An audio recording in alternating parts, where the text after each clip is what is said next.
знаєте ви, що таке інструменти громадської участі? Чи чули ви про звернення громадян, збори громадян, бюджет участі, його ще називають партисипативним бюджетом, петиції, звичайні та електронні, громадські слухання та багато інших? Ці інструменти є нічим іншим, як можливістю громадян впливати на прийняття рішень місцевими радами. Вони дійсно дуже ефективні. На жаль, не в кожній громаді є такі інструменти. А в тих громадах, де ці інструменти є, люди ними чомусь неактивно користуються. То в чому ж проблема? А питання тут в довірі. Так склалося, що громадяни у своїй більшості не схильні довіряти владі. Та й влада, у свою чергу, не дуже довіряє людям. Виходить така собі взаємна недовіра в наших громадах. Але є один гарний інструмент, який покликаний зміцнити цю довіру в громадах України. Це публічні консультації. Добрий день, мене звати Віталій Гліжинський, я являюсь координатором мережі Всеукраїнської ініціативи «Активна громада», і в цьому відео хочу розповісти вам про публічні консультації на електронній платформі «Ваша думка». Сама культура консультуватись публічно присутня у багатьох розвинених демократичних країнах. І найкраще виражена у політичних просторах країн Великої Британії та Канади. Що ж таке публічні консультації? Це демократичний інструмент комунікації, який направлений на розвиток довірчих відносин між усіма учасниками цього процесу. Він полягає у вивченні думки громадян, щоб в результаті зібраної інформації покращити нормативні документи, закони, прийняти якесь рішення. У 2018 році Всеукраїнська ініціатива «Активна громада» за підтримки наших партнерів з Національного демократичного інституту почала кампанію по впровадженні публічних консультацій на місцевому рівні у 30 населених пунктах України. Ми розуміли, що люди не дуже активно долучаються до різного роду громадської участі і не готові користуватись складними юридичною мовою складеними інструментами. Більше того, люди зазвичай не готові та бояться публічно висловлювати свою думку. Особливо перед представниками влади, бояться надавати якісь свої дані. Тому на початку процес публічних консультацій мав бути простим та зрозумілим, ще й прозорим. Ми мали такий інструмент, точніше електронний інструмент «Ваша думка». Чим хороша була платформа і є платформа «Ваша думка»? Це електронний інструмент, який дозволяє людям без реєстрації долучитись до процесу консультацій з телефону чи комп'ютера.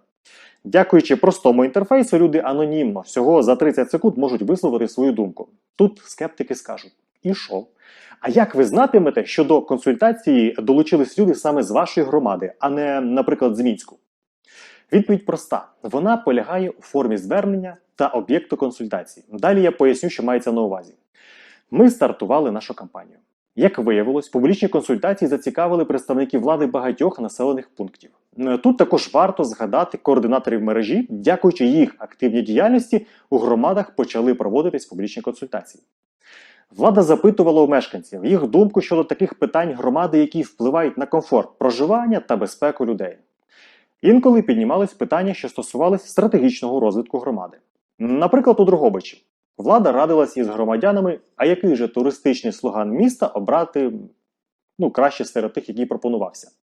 Це якраз і є приклад саме того варіанту стратегічного звернення влади до людей, стратегічного питання в громаді.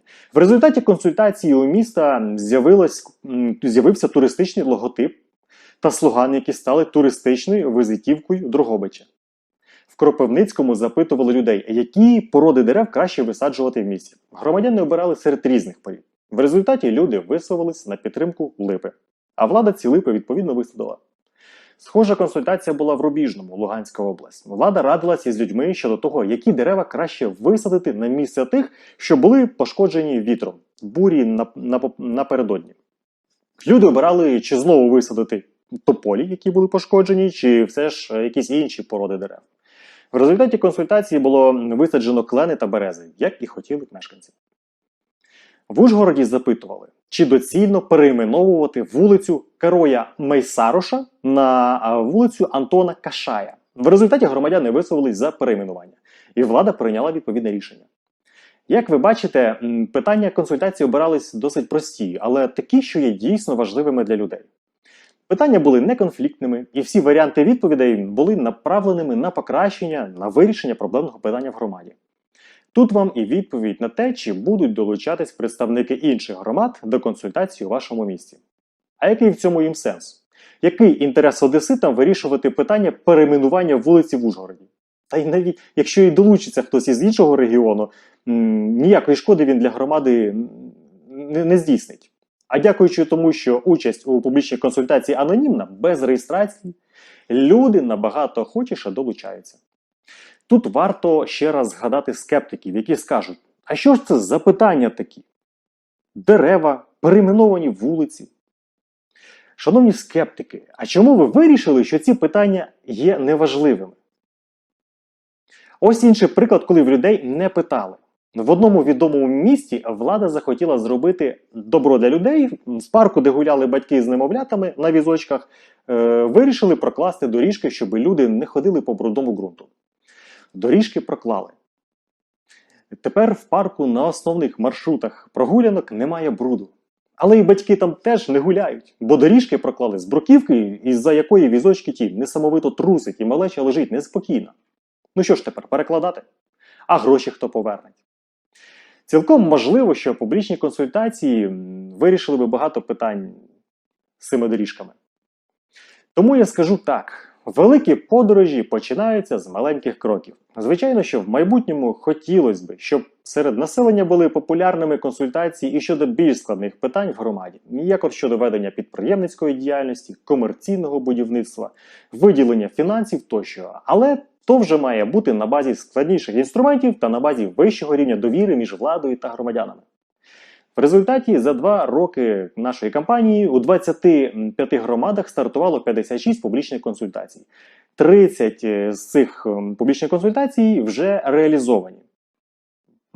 Приблизно 30 тисяч людей долучились до цих публічних консультацій. Якщо бути точними, то 29 923 особи. Тому ми вважаємо, що даний інструмент та формат дуже добре впорався із задачею – пробудити в громадах культуру публічних консультацій. Як підтвердження є те, що, не дивлячись на те, що кампанія вже завершилась, ще у 2019 році публічні консультації на платформі «Ваша думка» проводяться і по сьогодні. Ми помітили, що коли влада після проведення публічних консультацій дійсно дослухається до думки людей, впроваджує результати публічних консультацій в життя, то на громадян це справляє дуже гарне враження. І рівень довіри мешканців і влади одна до одної досить високо зростає. Все більше людей долучаються до наступних консультацій та до інших видів взаємодії з владою. Тож, шановні українці, заохочуйте владу своїх міст до публічних консультацій. Представники влади, не сумнівайтесь в ефективності цього інструменту. Люди будуть долучатись і будуть вам вдячні за це. Дякую, що дивились це відео. Будуйте довіру у своїх громадах. До побачення!